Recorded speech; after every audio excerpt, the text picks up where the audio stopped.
guys, welcome back to another video. We are going to start off here talking about the continued expansion of Xbox and Xbox Game Pass. Now a new bundle that is happening here with Samsung TVs and Xbox Game Pass Ultimate, plus many other things we will go over in this video. But if you do enjoy daily gaming news and content, hit the subscribe button if you haven't already, hit the like button if you like the video, and also check out my Spotify. Link is in the description. So as we know, Xbox has continued to expand their ecosystem. They have moved completely away from exclusivity, console exclusivity, being locked to the plastic box. You can play Xbox pretty much anywhere that you want to play. I mean, they've expanded out to Amazon Fire TV sticks, and then previous to that, they were partnering with Samsung to bring the Xbox Game Pass app to the TVs, and I would love to see that kind of happen with more smart TVs, maybe bring it to Roku or something.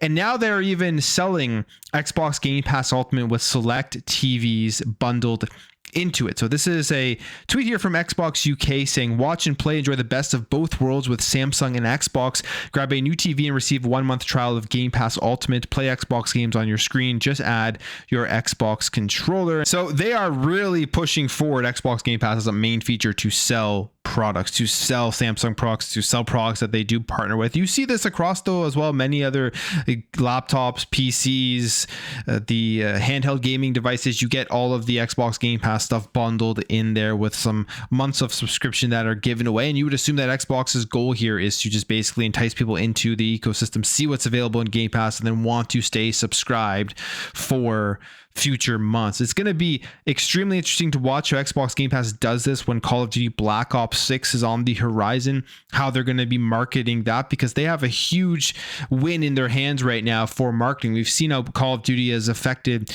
console generations when 360 had the marketing rights, how much of an effect it had on that console, and the PlayStation had the marketing rights after that with the PS4 and how much that boosted their sales. And now it's back, obviously, because Xbox owns them with the Xbox brand. How are they going to utilize that on not only their Series X and S, but on anywhere else that you're going to be able to play it via Xbox Game Pass? It will be an interesting thing to see and track, because it is one game in the industry that has massive effects on the success of the company that has the ability to market it properly. Now, if you're a fan of the Mana series, Visions of Mana, which I think looks very, very good, you can actually go and play it right now. There is a playable demo on Xbox and PC. The demo, they say, contains portions of the game's first chapter and showcases a preview of its combat, exploration, and story. And if you do participate in the demo, you will obtain a unique in-game item for the full game. The game does release in about a month from now, August 29th, 2024, on all the platforms, PlayStation, PC, Xbox. So huge there.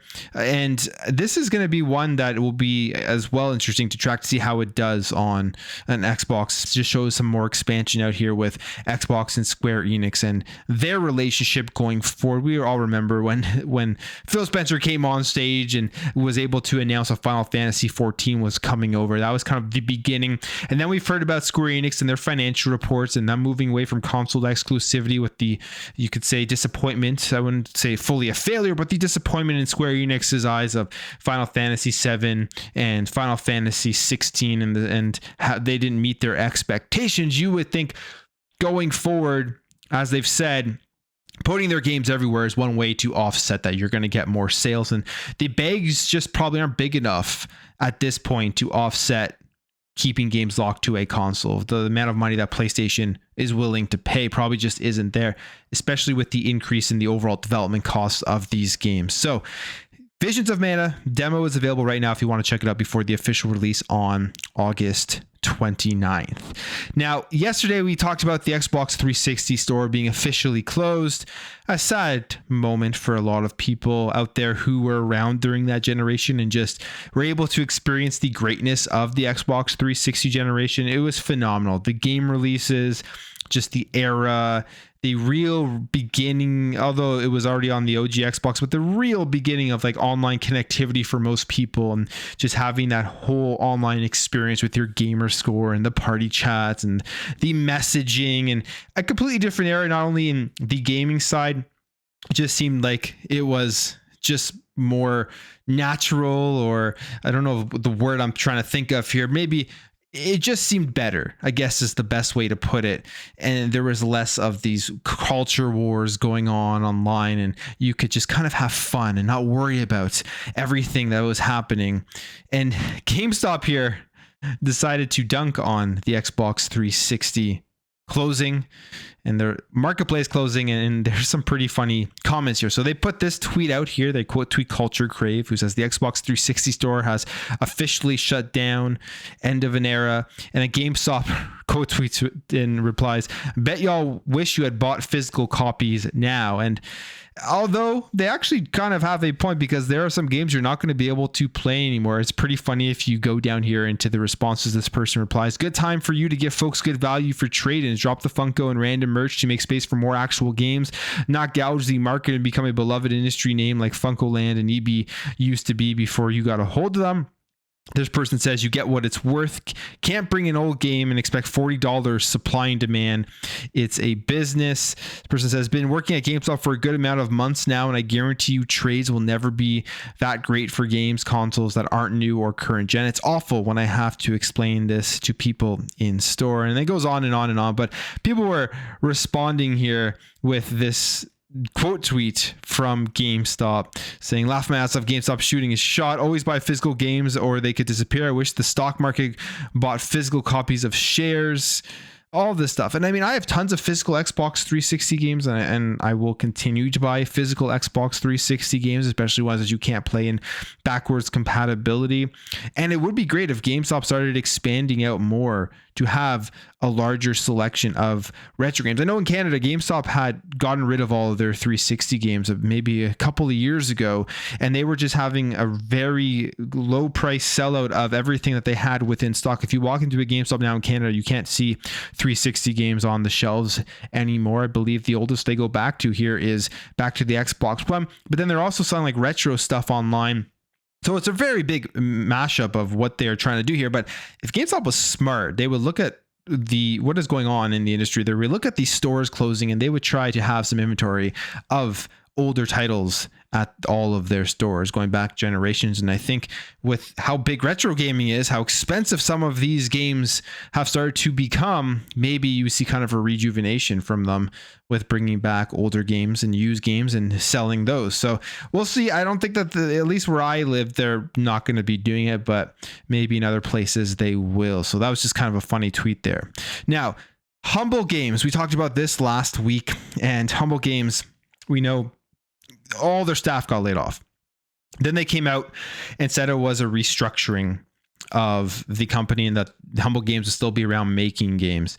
But now this was an interesting story because not because of the layoffs, because we've seen layoffs all year. I mean, they've already surpassed the amount of layoffs in 2023 and just half a year in 2024.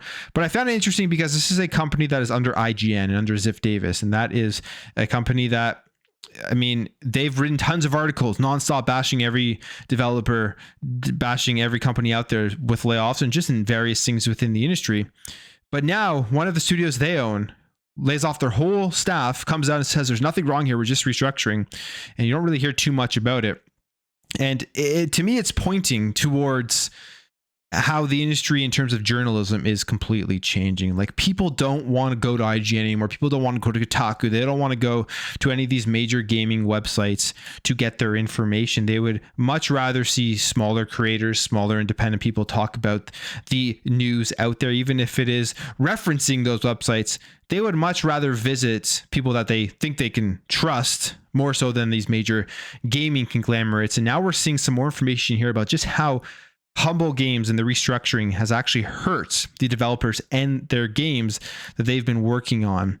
And to me, kind of hypocritical when you see all of the scrutiny from these major websites on what has been going on within the industry. And this says here, this is from GameDeveloper.com, saying last week's sudden restructuring of Humble Games has affected various developers, including Squid Shock Games. And this is the creator of Bow Path of the Teal Lotus revealed it's been dealt a critical blow, particularly with a game's console port. It and Q&A support were linked to its deal with Humble Deal, which has now hampered post-launch support. So They say this: Humble news took us completely by surprise, and we are now in a difficult situation when it comes to updating the console ports. And shortly after the news of the restructuring, Humble assured that this wouldn't affect the deals it had in place with studios like Squid Shock and Coral Island creator Starway Games. So they obviously lied about that. I mean, we're seeing Squid Shock Games come out here and being very confused about what is happening. They're not able to update console ports, even though the IGN, Ziff Davis, the company, the people behind this Humble Games decision,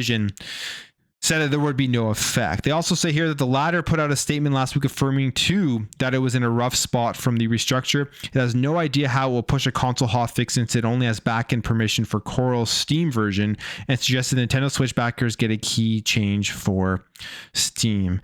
And then Squid Shock assured it's actively pursuing ways to push updates to both console versions, but noted it will take some time. So there's obviously stuff going on here, way more than just the layoffs, and it's going to affect the deals that are currently in place with Humble Games, and hopefully all those developers out there that are working on games and that do have deals with Humble, they all are able to figure everything out and get things going and get those console updates and hotfixes being able to be pushed out. Okay, let's jump over here. Let's talk about Flintlock. Now, Flintlock, they released day one into Xbox Game Pass in a release, I think it was last week or the week before. And when it came out, did not come out to very good reviews. In fact, for me, Flintlock was a game I was excited for.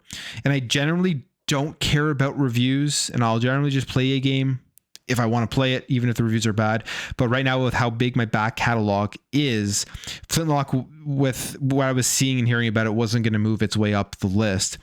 But it seems like those reviews didn't really have too much of a negative effect on A44 Games, as they have put out here that 500 people have played A44 Games Flintlock: The Siege of Dawn, which obviously is available on PC, Xbox, Series X and S, and the PlayStation 5. So it's a pretty big milestone. This is a smaller studio, smaller company. They put out this game. There was some good marketing and hype around it, but then I would think that the previews and the reviews and everything would have brought it down. But it seems like 500,000 players since the launch is showing that it's done pretty well. I would guess that one of the major reasons why it has hit 500,000 players is because it is in Game Pass day one. I would love to see those numbers and how many gamers have played this game on Xbox specifically, and then how many of them played it on Xbox Game Pass. I feel like it would be a decently large chunk for Flintlock. And they make a Game Pass deal, they get paid for that deal. That is probably a huge win for this game that otherwise, if it wasn't on Xbox Game Pass, you would guess probably wouldn't be at 500,000 yet, or do as well as they would have wanted it to do. Okay, let's jump over here. Let's talk about an interesting, a weird news article here. This has to do with the Japanese visual novel creator and planning legal action after their latest game was streamed at launch. So this is the game creator and novelist Takia Ijima writing a lengthy post on X and a thread as to what was going on here. And here is what he says. But this is the result, Ijima said.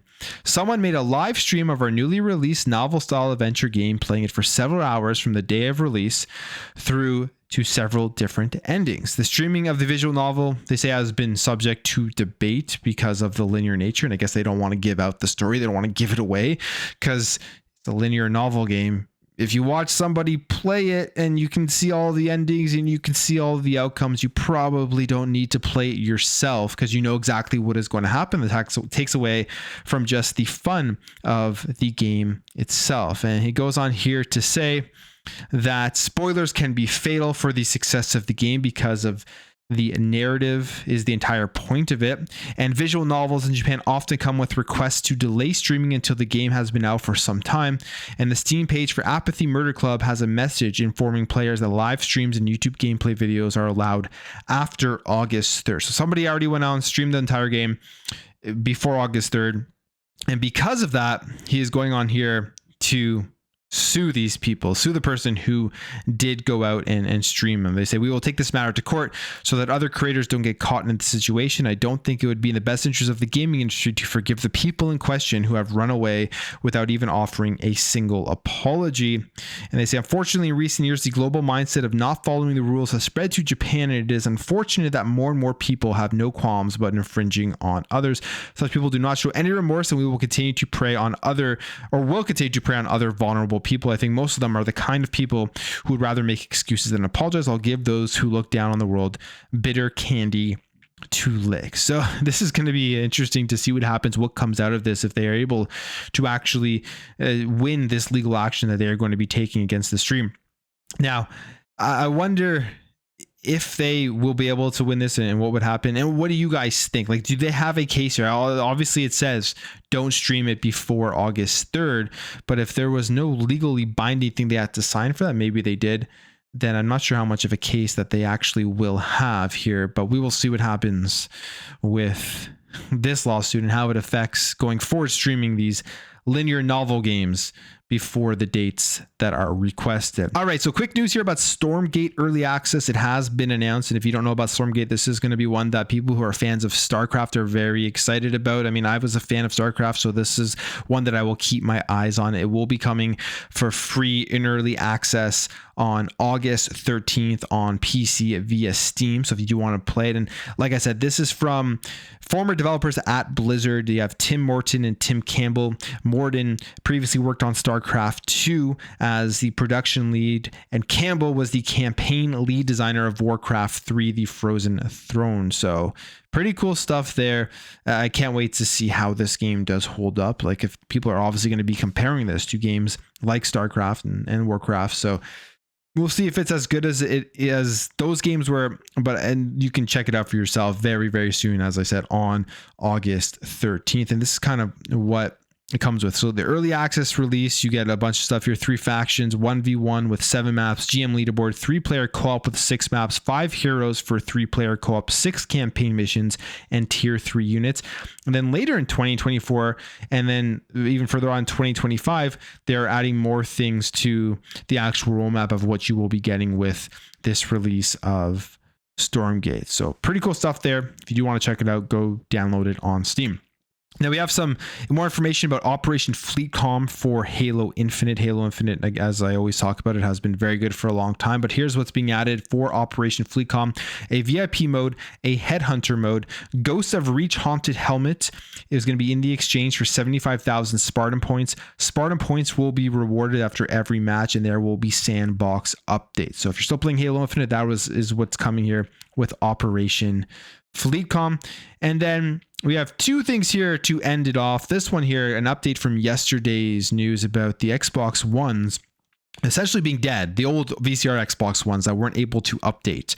There was an issue going on.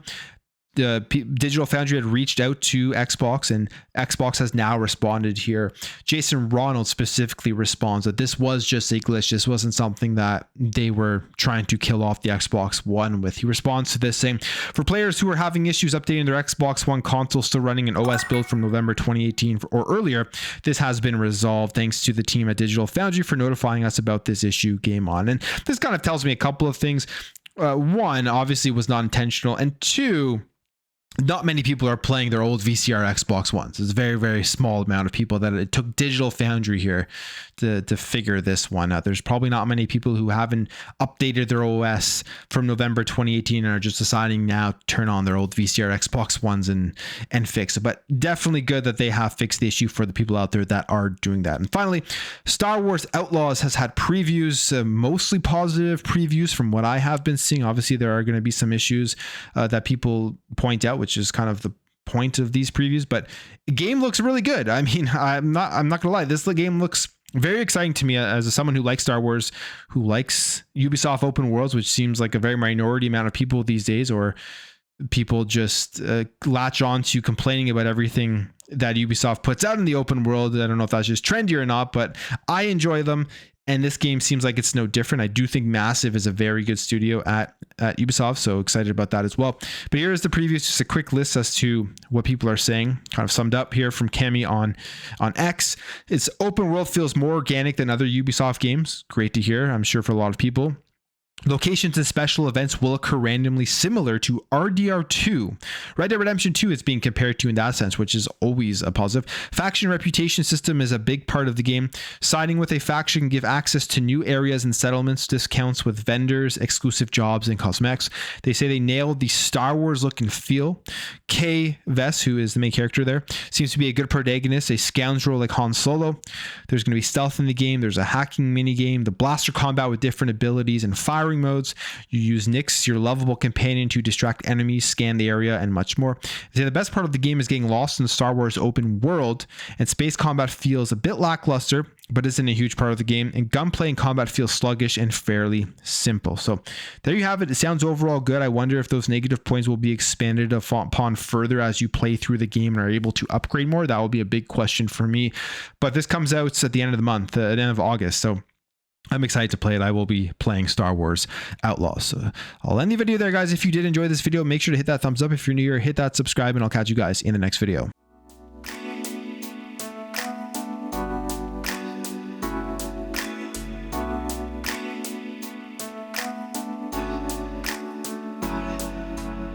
We'll be right back.